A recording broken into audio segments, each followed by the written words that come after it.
Hello everyone, आप सभी का स्वागत है टीचिंग परीक्षा के आज के इस वीडियो में, जिसमें फ्रेंड्स हम लोग DSSB PRT की 2023 की एग्जाम के लिए जो हमारी एक इन्फॉर्मेशन सीरीज चल रही है, उसमें आज के वीडियो में हम बात करेंगे कि DSSB PRT के लिए एलिजिबिलिटी क्राइटेरिया क्या है, क्या एज लिमिट होती है, किस एज तक आप इस एग्जाम को दे सकते हो। तो चलिए फ्रेंड्स, यहाँ पर हम स्टार्ट करते हैं। DSSB की बात करूँ तो फ्रेंड्स ये आप लोगों की टीचिंग कैटेगरी के अंदर में PRT, TGT, PGT इन तीनों एग्जाम्स को कंडक्ट कराता है। आज के वीडियो में हम लोग PRT के ऊपर में फोकस करेंगे। सबसे पहले अगर मैं एलिजिबिलिटी की बात करूं आप लोगों से, तो आप लोगों को एक चीज पता होगी फ्रेंड्स कि सीनियर सेकेंडरी का मतलब होता है 12th लेवल की एग्जाम, आपकी जो आप 12वीं की एग्जाम देते हो उसकी बात हो रही है यहाँ पर में। तो 12th आपका पास होना जरूरी है, कम से कम 12th आप लोगों ने क्लियर किया हुआ हो। अगर आपका 12th के साथ में आपने 2 साल का डिप्लोमा किया है एलिमेंट्री एजुकेशन के अंदर में, और 12th में आपके कम से कम 50% नंबर आए हैं, तो आप लोग इस फॉर्म को फिल कर सकते हो, PRT के फॉर्म को फिल कर सकते हो। तो 12th में आप लोगों के 50% नंबर आने चाहिए, और साथ ही साथ आपका 2 साल का डिप्लोमा होना चाहिए एलिमेंट्री एजुकेशन के अंदर में। ठीक है। अगर मान लीजिए आपके 50% नंबर नहीं है 12th में, आपने 12th में, ठीक है, आपने 12th की एग्जाम दी और आपने 2 साल का डिप्लोमा इन एलिमेंट्री एजुकेशन जो है आप लोगों का, वो आपने ऐसे संस्था से किया है जो NCTE से रिकॉग्नाइज्ड है। आपका college NCTE, national council for teacher education, इससे अप्रूव्ड है। ठीक है। तो आपको यहाँ 5% का कंसेशन मिल जाएगा। अगर आपके 50% नहीं भी है 12th में और आपने NCTE रिकॉग्नाइज्ड कॉलेज से डिप्लोमा किया है 2 साल का, तो आपके 45% भी हो गए तो काम चल जाएगा, फॉर्म फिल कर पाओगे। सिंपल सी बात है ये। अगर NCTE से किया है तो मिनिमम 45%, और किसी और बोर्ड से आप लोगों ने किया हुआ है डिप्लोमा तो 50% होने चाहिए 12th में आपके। अगर मान लो आप लोगों ने 12th के बाद में BLED किया है, आप लोगों ने bachelors of elementary education BLED किया है 4 साल का जो होता है आप लोगों का, तो भी आप एलिजिबल हो इसको देने के लिए। मान लीजिए कि आपने स्पेशल एजुकेटर का कोर्स किया है यहाँ पर में, ठीक है, आप लोगों ने जो है diploma in education special education के अंदर में किया है आप लोगों ने, तो भी आपका काम चल जाएगा, आप इसको भर सकते हो। तो जिन बच्चों ने स्पेशल एजुकेशन के अंदर में डिप्लोमा किया होता है उनको तो 2 मौके मिलते हैं। एक तो आप नॉर्मल वैकेंसी भर सकते हो, और दूसरा जब स्पेशल एजुकेटर की पोस्ट आती है उसके अंदर में भी आप एलिजिबल होते हो। तो ये तो और आप लोगों के लिए अच्छी बात है। अगर आपने ग्रेजुएशन किया है और 2 साल का आप लोगों ने डिप्लोमा इन एलिमेंट्री एजुकेशन किया है, तो भी आप इसके लिए एलिजिबल हो। साथ ही साथ मैं आप लोगों को बता दूं फ्रेंड्स कि PRT के लिए अब आप लोगों का, ठीक है, अब आपका PRT के लिए BEd को भी यहां पर में उन्होंने, ठीक है, अप्रूव कर दिया है। एक नोटिफिकेशन आया था थोड़े समय पहले, तो BEd वाले जो है ये भी एलिजिबल है PRT भरने के लिए, बशर्ते कि उनका पेपर 1 क्लियर हो। ठीक है, जो पेपर 1 है CTET का, वो क्लियर हो। ओके, CTET का पेपर 1 क्लियर हो। तो CTET का पेपर 1 तो सभी ने क्लियर करना है। अगर आपका CTET पेपर 1 क्लियर नहीं है तो आप लोगों ने ये जो भी किया हुआ है वो कोई किसी काम का नहीं रह जाएगा। तो आपका CTET पेपर 1 क्लियर होना चाहिए। CTET के अंदर में पेपर 1, पेपर 2 नहीं है, पेपर 1 क्लियर होना चाहिए आप लोगों का।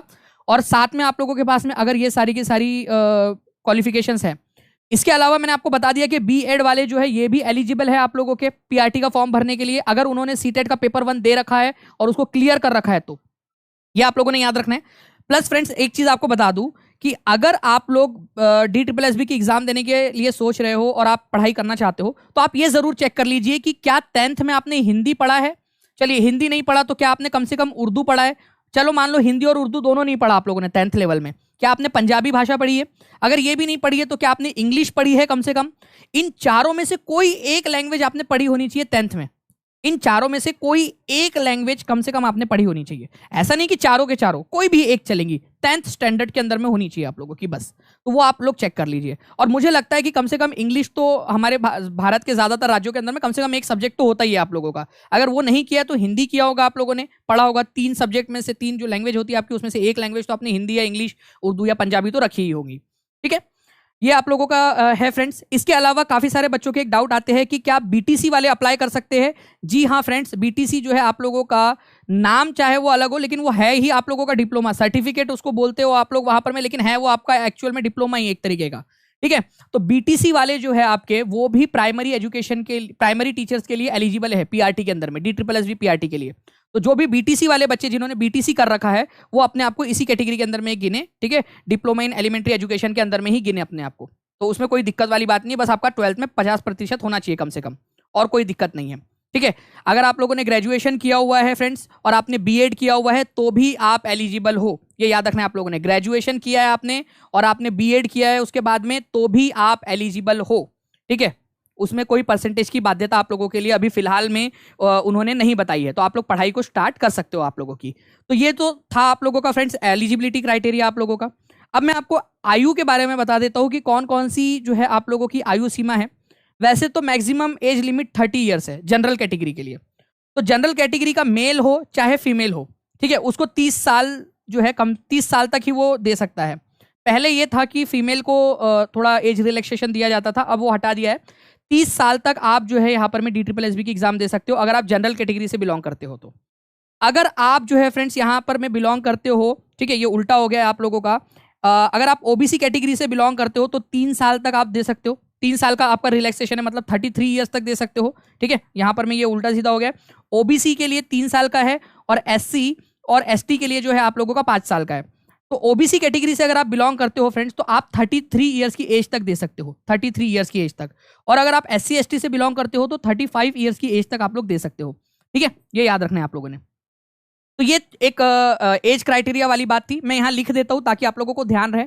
जनरल कैटेगरी से अगर आप बिलोंग करते हो, चाहे महिला हो चाहे पुरुष हो, 30 साल की एज है आप लोगों की। अगर आप ओबीसी कैटेगरी से बिलोंग करते हो, ओबीसी कैटेगरी से, तो 33 साल की एज होनी चाहिए आपकी, कम से कम 33 ईयर्स की एज। और अगर आप एससी या एसटी कैटेगरी से बिलोंग करते हो तो 35 ईयर्स की एज तक भी आप दे सकते हो। ये मैक्सिमम है आपका। मिनिमम आपकी जो है फ्रेंड्स यहाँ पर में 21 साल तो एज होनी ही चाहिए आप लोगों की, ठीक है। कम से कम 21 साल उम्र होनी चाहिए आप लोगों की। बाकी जो है आप लोगों का यहाँ पर में आप लोग, ठीक है, 30, 33 और 35 जो है आप लोग यहाँ पर में इसको कर सकते हो, ओके। तो ये जो है फ्रेंड्स आप लोगों का पूरा एलिजिबिलिटी क्राइटेरिया और प्लस आप लोगों का यहाँ पर में एज लिमिट आप लोगों को मैंने बता दिया।